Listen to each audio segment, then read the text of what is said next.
Hello friends, मेरे channel में आप सभी का बहुत बहुत स्वागत है। फ्रेंड्स, आज मैं आप सभी के लिए लेके आई हूँ दिवाली स्पेशल मिठाई की रेसिपी, जिसके लिए आपको ना ही तो चाशनी बनाने की ज़रूरत है और ना ही तो आपको ज़्यादा घी डालने की ज़रूरत है।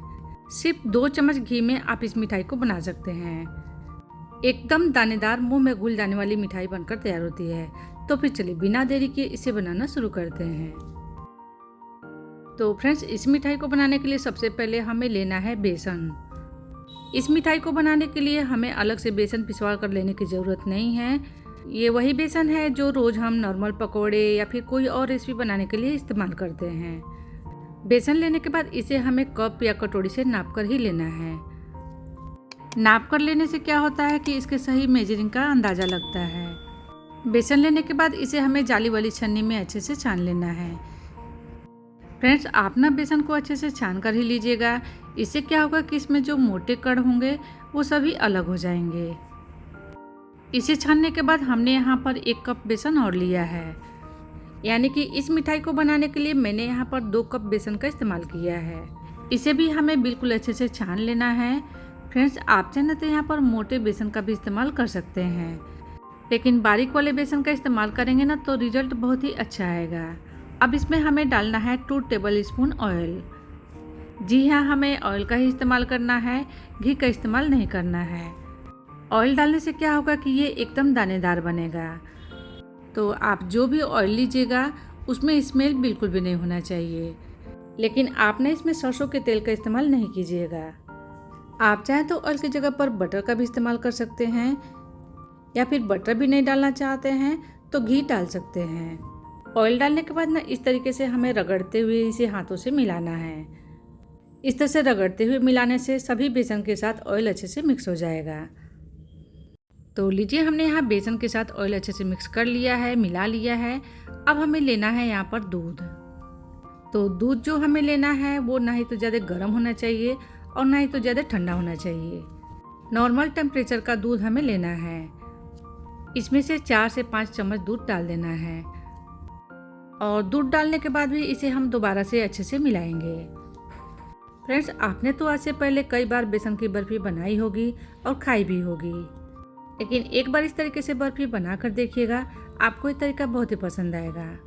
कम घी में बनने वाली ये बर्फ़ी बहुत ही ज़्यादा टेस्टी और दानेदार बनकर तैयार होती है। तो फ्रेंड्स, इस त्यौहार इस बर्फ़ी की रेसिपी को एक बार ज़रूर से ट्राई कीजिएगा। तो देखिए, हमने इसे बातों ही बातों में अच्छे से मिला लिया है और मिलाने के बाद ना अभी ये थोड़ा सा ड्राई लग रहा है। तो अभी हम इसमें 2 से 3 चम्मच दूध और ऐड कर लेंगे। इसे हमें डो जैसे नहीं तैयार करना है। आप इसे जैसे जैसे मिलाएंगे ना ये दानेदार होते जाएगा। आपको यहाँ पर डरने की भी ज़रूरत नहीं है, ना ही तो कोई टेंशन लेने की ज़रूरत है, क्योंकि ये मिठाई बिल्कुल भी ख़राब नहीं होगी। और जब आप इसे एक बार बना लेंगे तो बार बार बनाना चाहेंगे, इतनी टेस्टी ये मिठाई बनकर तैयार होती है। तो देखिए, हमने इसे रगड़ते हुए अच्छे से मिला लिया है। अभी आप देख सकते हैं कि बेसन एकदम दानेदार सा दिखाई दे रहा है।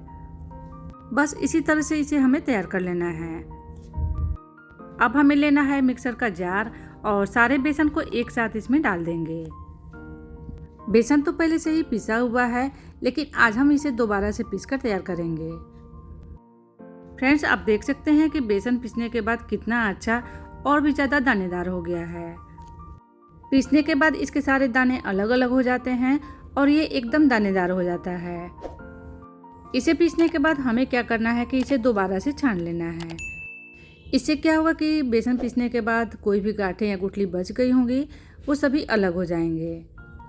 आप चाहें तो थोड़ी मोटी जाली वाली छन्नी भी ले सकते हैं।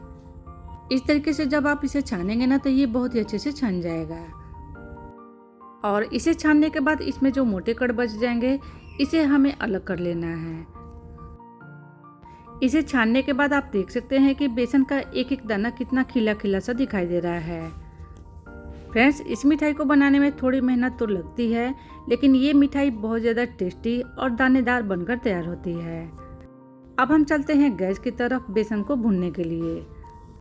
अब मैंने यहाँ गैस पर एक मोटे तले की कढ़ाई रख ली है और उसमें बेसन को डाल दिया है।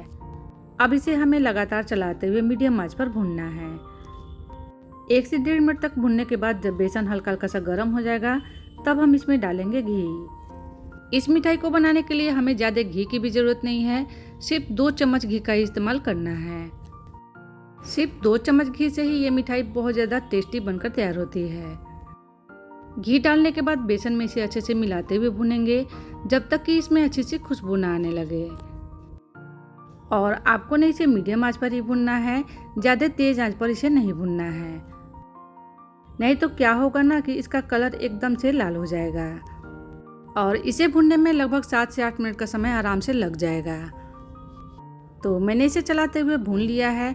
अब इसमें एक अच्छी सी खुशबू आने लगी है, तो इसका मतलब है बेसन हमारा अच्छे से भून चुका है। फ्रेंड्स, बेसन भूनने के बाद आप देख सकते हैं कि इसमें कितना अच्छा कलर आया है और साथ ही साथ ये कितना अच्छा दानेदार दिखाई दे रहा है। अब हम कढ़ाई को उतारकर साइड में रखेंगे और इसके लिए छोटी सी तैयारी करेंगे। अब हमें इस बर्फी को सेट करने के लिए कोई छोटी सी थाली लेना है या फिर चाहे तो केक टिन भी ले सकते हैं और उसे घी से अच्छे से ग्रीस कर लेंगे। अब इसमें डालेंगे थोड़े से बारीक कटे हुए ड्राई फ्रूट्स। तो आप इसमें जो भी अपने पसंद का ड्राई फ्रूट डालना चाहें बारीक कट करके डाल सकते हैं। इस तैयारी को हमें पहले से ही करके रख लेना है, नहीं तो क्या होगा ना कि बाद में दिक्कत आएगी। इस मिठाई को बनाने के लिए अब हमें लेना है यहाँ पर चीनी। 3/4 कप मैंने यहाँ पर चीनी का इस्तेमाल किया है।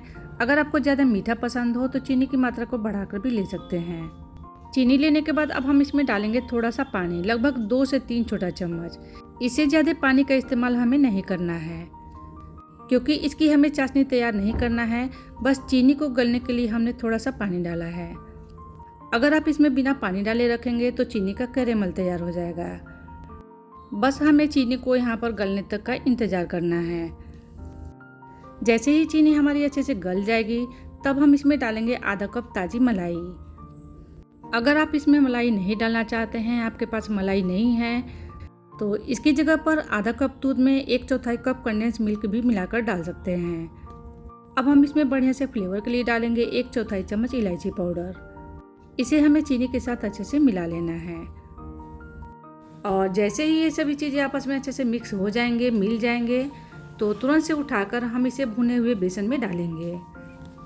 मैंने कहा था ना कि इसके लिए हमें चाशनी भी तैयार नहीं करनी है। और जैसे ही चीनी अच्छे से गल जाएगी इसे हमें भुने हुए बेसन में डाल देना है। अब हम गैस को दोबारा से ऑन कर लेंगे और धीमे आंच पर चलाते हुए 2 मिनट तक के लिए और पकाएंगे। इसे ज़्यादा देर तक इसे हमें नहीं पकाना है क्योंकि बेसन पहले से ही भुना हुआ है और चीनी पहले से ही गली हुई है। बस इसे हमें मिक्स करते हुए 2 मिनट तक के लिए और पका लेना है। 2 मिनट तक पकने के बाद आप देखेंगे ना कि इसका टेक्सचर एकदम गाढ़ा हो गया है और ये एकदम हलवे जैसा हो गया है। 2 मिनट तक पकने के बाद आप देख सकते हैं कि इसका टेक्सचर कितना गाढ़ा हो गया है।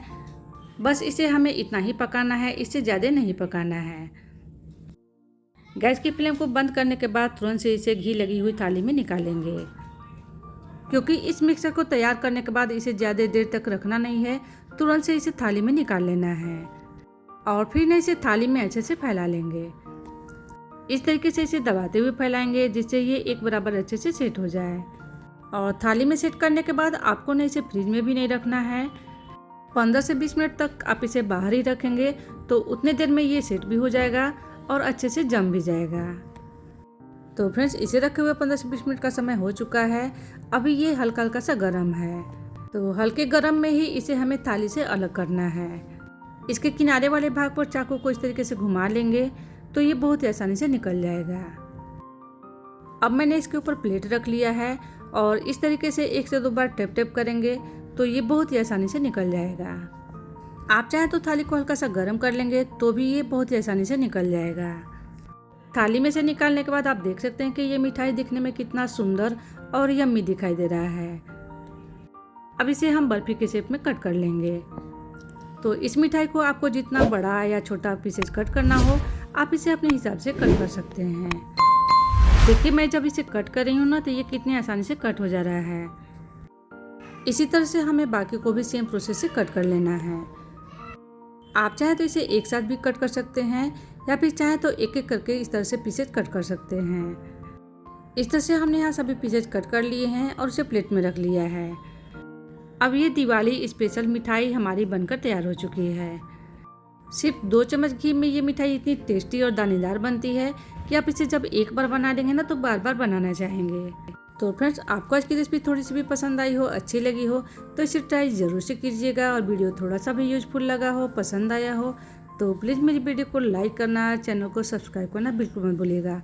और अपना एक प्यारा सा छोटा सा कमेंट दीजिएगा, जिससे मुझे पता चल सकेगा आपको ये मेरी रेसिपी कैसी लगी। Thank you. मिलते हैं नेक्स्ट वीडियो में एक नई रेसिपी के साथ।